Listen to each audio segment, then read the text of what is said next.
사랑하는 빨장로교회 성역공부 팀원 성도 여러분, 한 주간도 평안하시고 건강하셨습니까? 오늘은 로마서 6장 11절 본문 말씀을 가지고 하나님과의 새로운 관계라는 제목으로 공부를 해보려고 합니다. 제가 먼저 본문 말씀을 읽어 보겠습니다. 이와 같이 너희도 너희 자신을 죄에 대하여는 죽은 자요 그리스도 예수 안에서 하나님께 대하여는 살아있는 자로 여길지어다. 아멘. 오늘은 지난주에 이어서 로마서 6장 11절 말씀을 다시금 살펴보고 있는데요.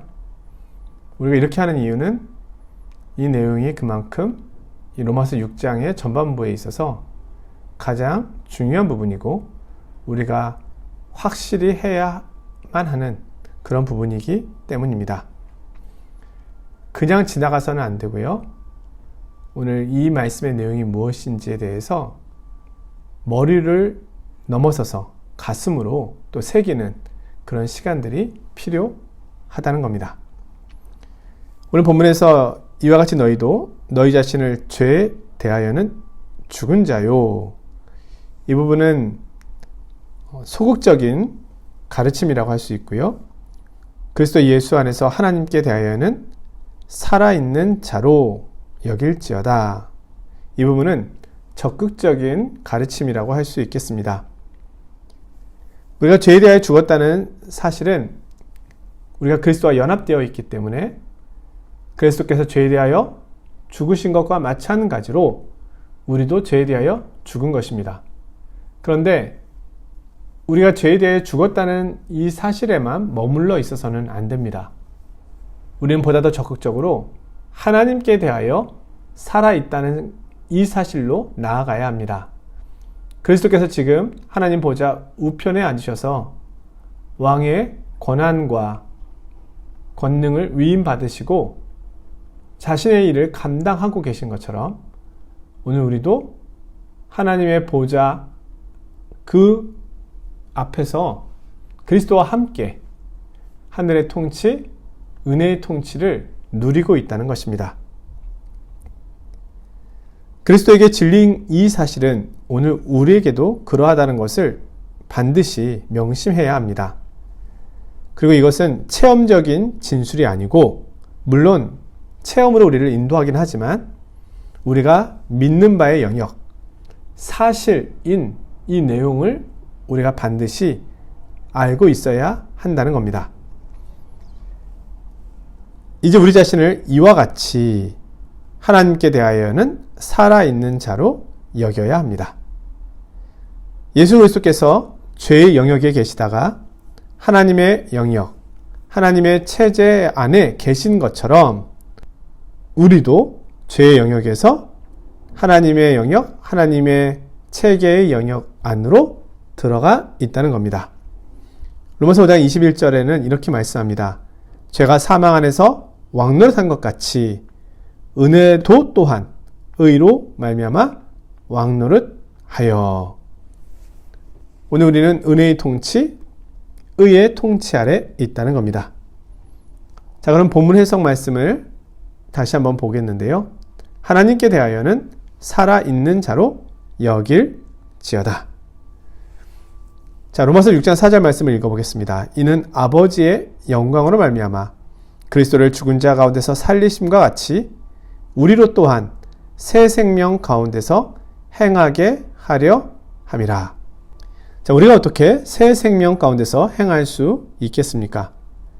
우리가 그 영광스러운 능력으로 죄의 무덤 가운데서 살리심을 받았기 때문입니다. 이제 하나님께 대하여 살았다는 것을 부단히 붙잡고 있어야 합니다. 우리가 하나님과 전적으로 새로운 관계에 들어섰음을 묵상해야 합니다. 자, 하나님께 대하여 살아있는 자로 여기라는 말은 하나님과의 관계가 새로워졌음을 이야기하는 것입니다. 우리가 그리스도인이 되기 전에는 하나님과의 관계에 있어서 진노의 관계 속에 우리가 있었다는 겁니다. 하나님께서는 우리를 보실 때 진노하셨고 분을 내셨으며 하나님의 창조의 원리와 질서대로 살지 않고 지음받은 존재가 하나님 없이 살아가고 있고 하나님의 목적과 상관없이 살아가고 있고 자신의 욕심대로 죄의 정욕대로 살아가고 있는 모습에 대하여 하나님께서는 분을 내셨다는 겁니다. 그리스도인이 되기 이전에 하나님과의 관계는 이러했습니다.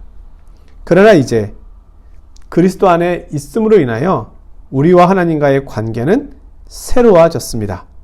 하나님께 대하여는 이제 우리가 살아있는 자로 여김받게 되었습니다. 그것은 우리가 하나님의 진노가 아닌 이제 하나님의 호의를 받는 위치에 있다는 겁니다. 지금 이 세상은 하나님의 진노 아래 있는 세상입니다. 하나님께서는 하나님 없이 살아가고 있는 이 세상에 대하여 하나님의 분을 내고 계십니다. 이 세상에 평화가 없는 이유는 거기 있는 것이죠. 그러나 하나님과 화해한 그리스도인들은 이제는 그의 사랑을 받는 자요, 그의 특별한 관심을 받는 자가 된 것입니다. 하나님께서는 자기의 독생자를 사랑하신 것처럼 우리를 사랑하십니다. 자, 이 말씀은 놀라운 말씀입니다.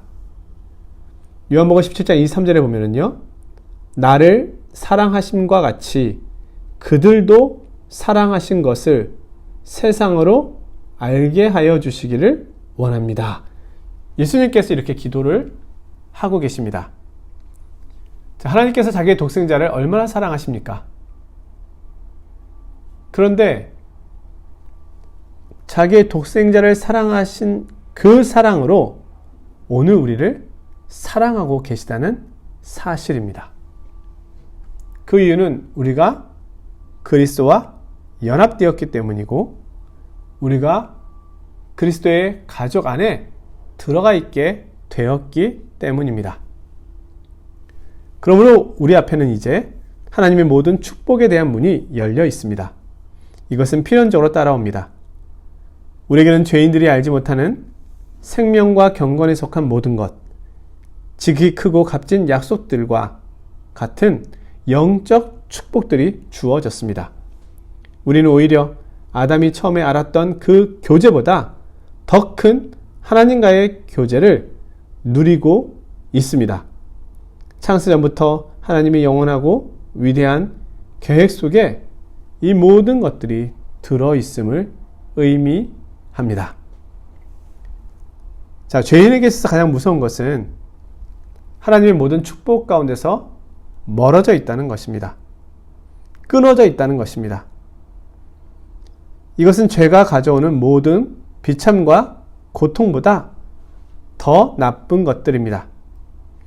그러나 그리스도인, 하나님에 대하여 살아있는 자는 하나님을 바라보며 하나님과 함께하며 하나님께서 베푸시는 무한한 복과 은혜를 누리게 된다는 겁니다.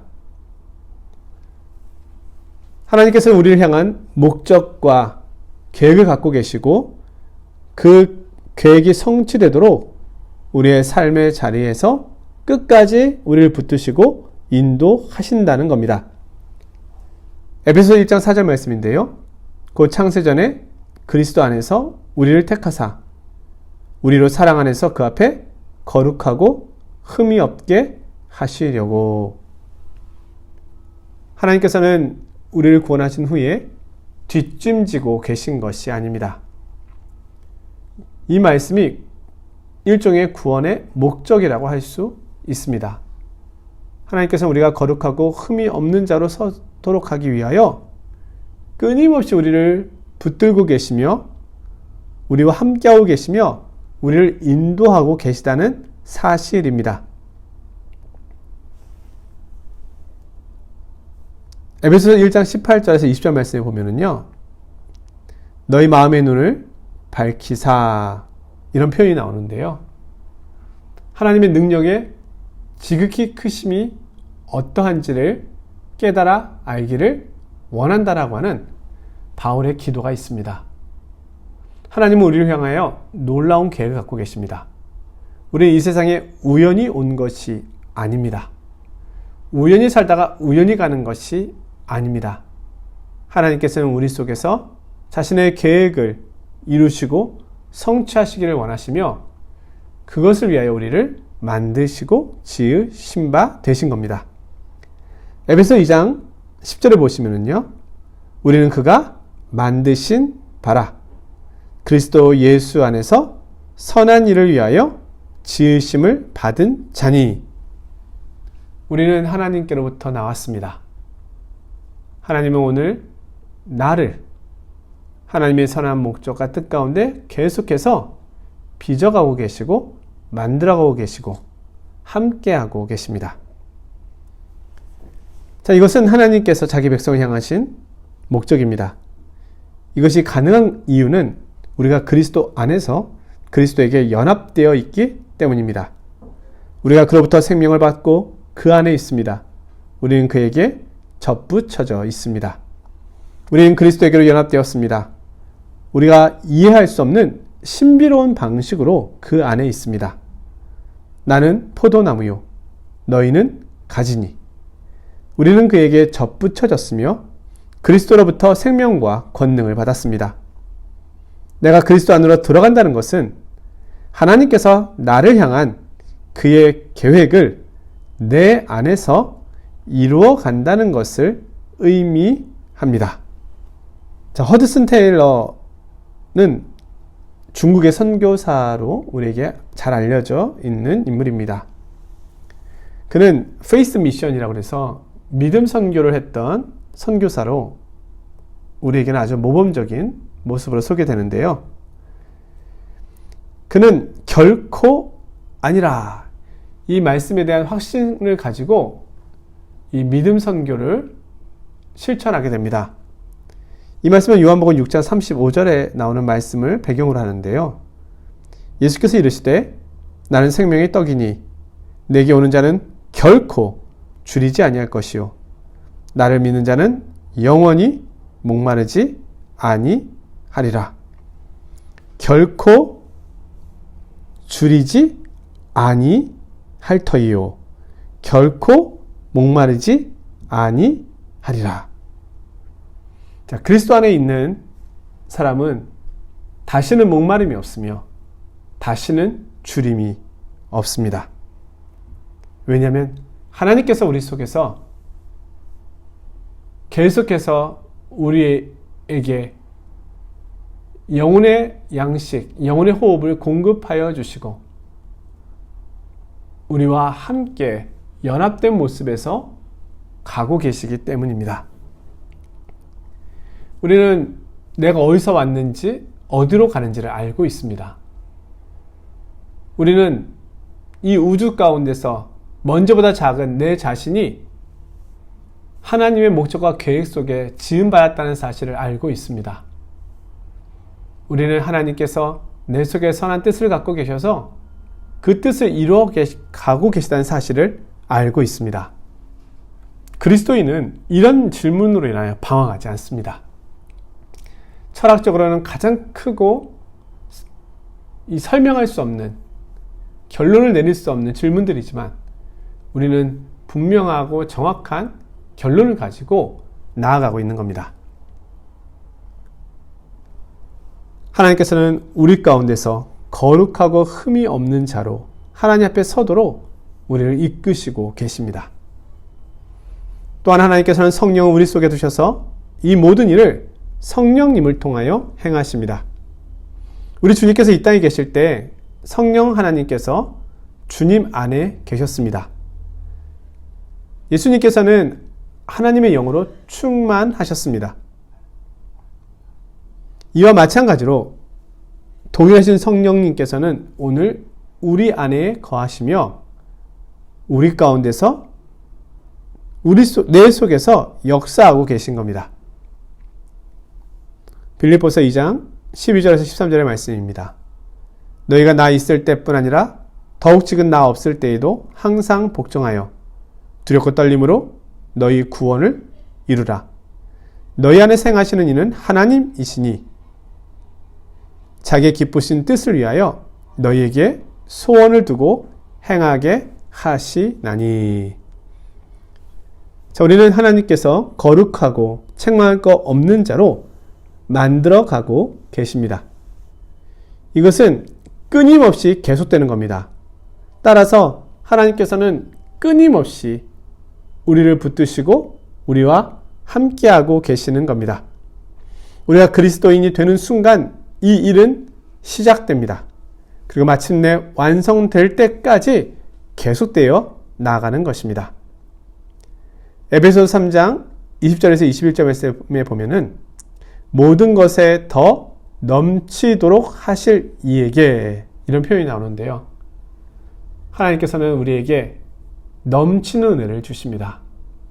간헐적인 수도꼭지에서 한 방울 한 방울 떨어지는 은혜가 아닌 넘치는 은혜를 주셔서 하나님의 백성으로 살아가는 그 기쁨, 만족을 온 세상 가운데 증거하신다는 겁니다. 바울사도는 빌립보서 4장 13절에서 내게 능력 주시는 자 안에서 모든 것을 할 수 있다고 고백합니다. 그는 가난에도 처해 있었습니다. 궁핍에도 처해 있었습니다. 그리스도인에게도 가난이 올 수 있고 궁핍이 올 수 있었습니다. 그러나 그것이 하나님의 사랑에서 그가 멀리 있다는 것을 의미하는 것은 아니었습니다. 그는 도리어 말합니다.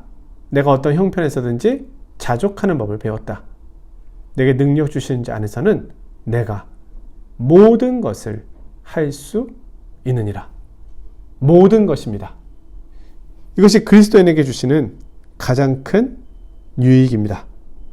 왜냐하면 그리스도인은 하나님에 대하여 살아있는 자이기 때문입니다. 자, 이 교리가 우리에게 주는 교훈에 대해서 보도록 하겠습니다.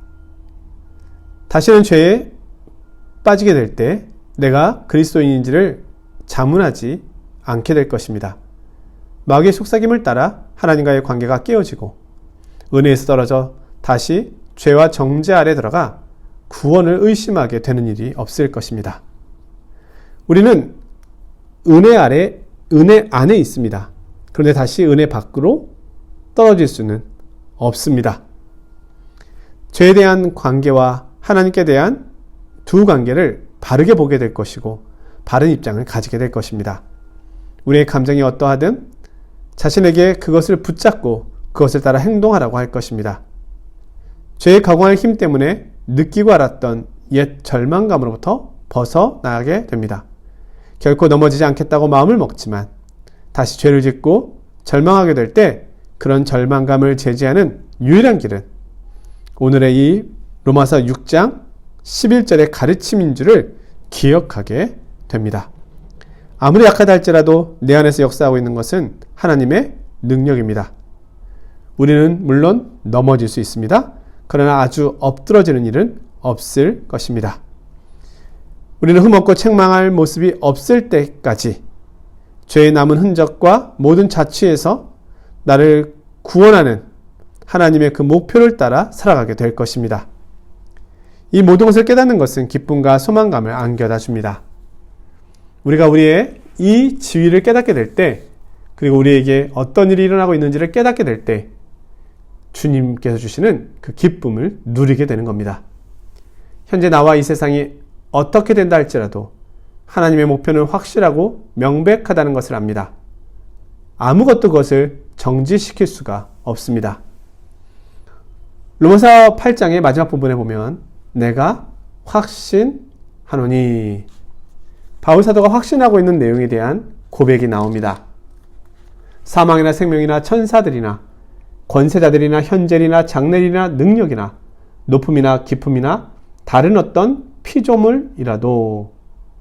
자, 바울이 이야기하고 있는 이 일은 우리 그리스도인에게 그리스도인의 삶의 자리에서 나타나는 위험과 어려움, 또 고난의 내용이 무엇인지를 말해주고 있는 겁니다. 그러나 이 모든 것들이 어떠한다 할지라도 우리 주 예수 그리스도 안에 있는 하나님의 사랑에서 끊을 수 있는 것은 아무것도 없습니다. 우리는 마귀의 유혹을 받을 때도 있을 것입니다. 그리고 죄의 습관에 또다시 넘어질 때도 있을 것입니다. 고난의 문제로 인하여 힘겨울 때도 있을 것입니다. 예기치 못한 삶의 변화로 인하여 어려울 때도 있을 것입니다. 그러나 그것은 어렵고 힘든 일인 것일 뿐이지 그것 자체가 하나님의 사랑에서 우리의 관계를 흔들거나 끊게 되었다는 것을 이야기하는 것은 아닙니다. 오늘 말씀은 분명합니다. 비록 그런 것이 있다 할지라도 어떤 것이라도 그리스도 예수 안에 있는 하나님의 사랑에서 끊을 수 있는 것은 없다는 겁니다. 그러나 오늘 말씀은 하나님의 자녀에게 그리스도인에게 주시는 한 가지 경고도 담겨 있습니다. 우리가 죄의 삶을 살려고 한다면 주님께서는 사랑하시는 자마다 징계하시기 때문에 이 말씀을 우리에게 적용하실 것입니다. 죄에서 계속 거하는 일을 허락하시지 않을 것이고 거기서 잡아 끌어올리실 것입니다. 질병으로 칠 수도 있고 사랑하는 사람을 빼앗아 갈 수도 있습니다. 또한 사업을 무너뜨리실지도 모르고 우리들의 어떤 밝은 전망을 망가뜨릴 수도 있습니다. 우리들을 먼지처럼 만드실 수도 있습니다. 그러나 분명한 것이 있습니다. 이 모든 것은 나를 향한 하나님의 사랑일 뿐입니다. 끝으로 적용입니다. 내가 아무리 약하다 할지라도 내 안에서 역사하고 있는 것은 하나님의 능력입니다. 우리는 죄에 대하여는 죽고 하나님께 대하여는 살았습니다. 그것을 깨닫고 잊지 않기만 한다면 앞으로는 실패하지 않을 것입니다. 사도 요한과 같이 장래를 바라보면서 그 안에 소망을 가지는 자마다 그가 깨끗하심과 같이 자신을 깨끗하게 하라는 말을 우리도 하게 될 것입니다. 우리는 점점 그 아들의 형상을 본받기까지 나아가게 될 것입니다. 우리가 은혜 속에 있다가 은혜 밖에 있다가 이렇게 할 수는 없습니다. 어느 날은 구원받고 어느 날은 구원받지 못하고 이렇게 할 수 없습니다. 우리가 죄를 짓고 잘못을 범한다 할지라도 그것은 하나님의 자녀로서 죄를 범하는 일일 뿐입니다. 그렇다고 해서 우리가 타인이 되는 일은 없습니다. 우리는 늘 하나님의 자녀로 있는 것입니다.